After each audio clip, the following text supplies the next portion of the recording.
Halo teman-teman, selamat datang lagi di channel gua Fasman Giawa. Seperti biasa ya guys ya, gua akan bahas untuk soal P3K perawat ya, baik itu D3, escape ataupun nurse. Oke teman-teman, jadi langsung saja kita bahas soal yang pertama.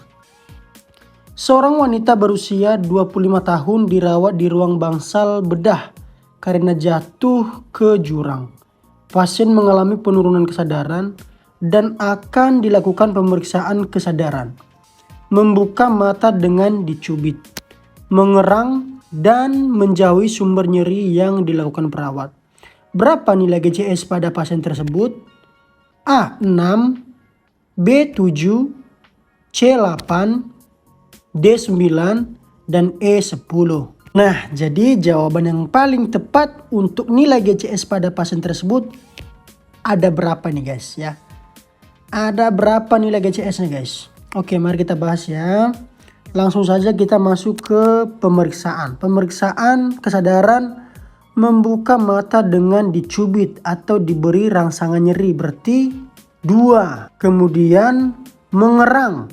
Mengerang ini nilainya 2, berarti udah 4 ya. Dan menjauhi sumber nyeri. Kalau menjauhi sumber nyeri berarti nilainya 4 ya. Jadi jawabannya ada di bagian C ya. C ya guys ya. Maka disingkat E2, V2 dan M4 ya. Jadi penulisan GCS-nya seperti itu guys ya. Oke, ini gua kasih sebagai bekal teman-teman semua untuk menilai GCS pada pasien yang mengalami penurunan kesadaran ya. Jadi kalian baca nih, GCS sangat penting banget guys ya, karena soal-soal seperti ini banyak, bisa nyampe 10 guys ya. Jadi kalian hafal tuh ya GCS. Oke, kita lanjut ke soal yang nomor 2. Seorang wanita sedang hamil 4 bulan tersedak biji rambutan. Waduh, sedang hamil ya. Apa tindakan yang paling tepat untuk penanganan kasus tersebut? A. Melakukan back blow. B. Melakukan abdominal thrust. C. Melakukan chest thrust. D. Melakukan finger sweep. E. Melakukan cross finger. Nah, jadi tindakan untuk menolong pasien yang tersedak biji rambutan dengan posisi hamil. Nah, jadi apa nih yang cocok guys di antara kelima opsi ini ya? Apakah back blow, abdominal thrust, atau chest thrust, atau finger sweep, atau cross finger?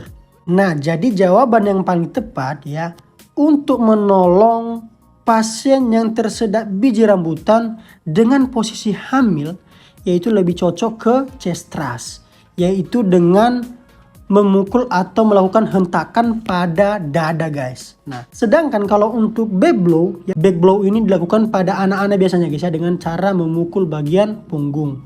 Nah, sedangkan abdominal thrust yaitu mengangkat ya pasien dengan cara memeluk, biasanya seperti itu ya. Nah, sedangkan untuk finger sweep biasanya dilakukan pada pasien yang tidak sadarkan diri guys ya. Karena kalau tidak sadarkan diri maka finger sweep bisa kita lakukan dengan cara langsung memasukkan jari kita. Tetapi kalau pasiennya sadar, jangan dilakukan finger sweep guys. Nanti tanganmu digigitnya. Oke. Nah, sedangkan kalau untuk cross finger itu kayak membuka mulut pasien yang menggunakan ibu jari. Nah, ini gua kasih lagi bekal buat teman-teman semua ya.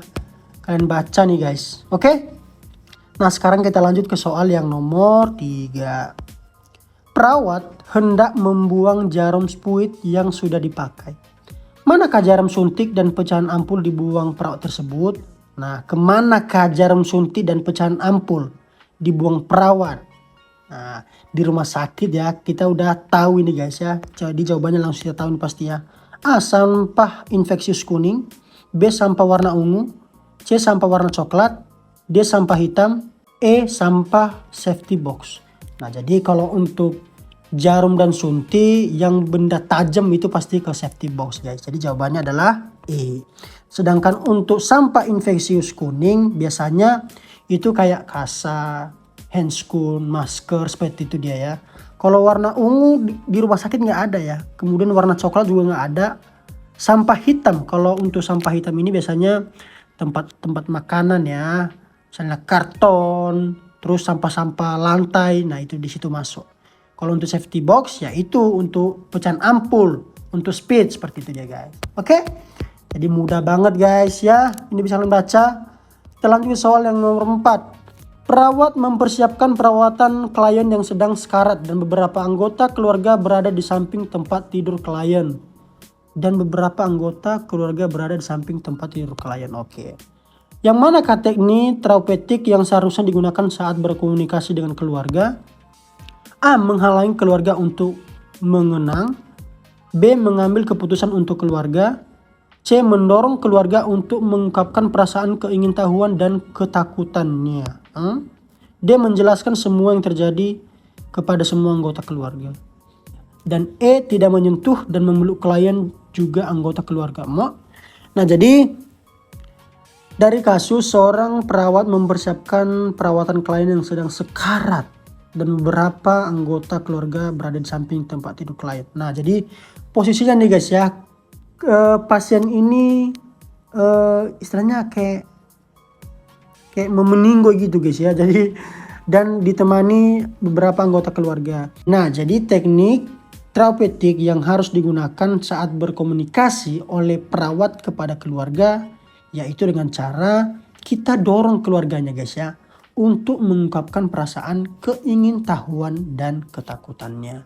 Nah jadi kita jelaskan ini pasiennya seperti ini loh, seperti ini keadaannya. Terkadang keluarga pasien itu berpikir bahwasanya kita sebagai perawat itu sedang menyembunyikan sesuatu untuk keluarganya. Terkadang mereka berpikir seperti itu. Jadi untuk menghindari itu kita harus kasih komunikasi yang baik kepada mereka. Biar mereka tahu kondisi yang sebenarnya terjadi pada pasiennya. Seperti itu guys ya. Oke. Jadi jawabannya adalah C. Oke teman-teman, kita lanjut ke soal yang nomor 5. Oh iya ya. Langkah mencuci tangan urutan kedua sesuai WHO. Kalau ada usap punggung tangan berarti itu. Nah ini dia ada di bagian C. Yaitu jawabannya guys ya. Yang pertama telapak tangan. Yang kedua punggung tangan. Kemudian sela-sela jari. Apalagi? Keempat mengunci. Kelima ibu jari ya. Lalu keenam semua unjung jari diletakkan di telapak tangan secara bergantian. Seperti itu mudah sih kalau untuk SOP untuk cuci tangan ya, langkah cuci tangan. Nah ini gua kasih buat teman-teman semua ya. Mana tahu ada yang belum tahu jadi kalian hafal ya. Oke. Nah ini dia cara-caranya guys. Yang pertama telapak tangan, kemudian punggung, kemudian sela-sela jari, kemudian mengunci. Habis itu ini ya ibu jari, lalu semua unjung jari digosok-gosok di telapak tangan secara bergantian. Nah setelah itu dicuci bersih deh. Oke teman-teman, jadi sekian soal yang bisa gua paparkan ke teman-teman semua. Semoga bisa menambah ilmu serta wawasan untuk teman-teman semua buat menghadapi ujian P3K yang akan mendatang. Oke teman-teman, terima kasih telah menonton. Gua akhiri videonya. Salam sejawat, terima kasih, bye.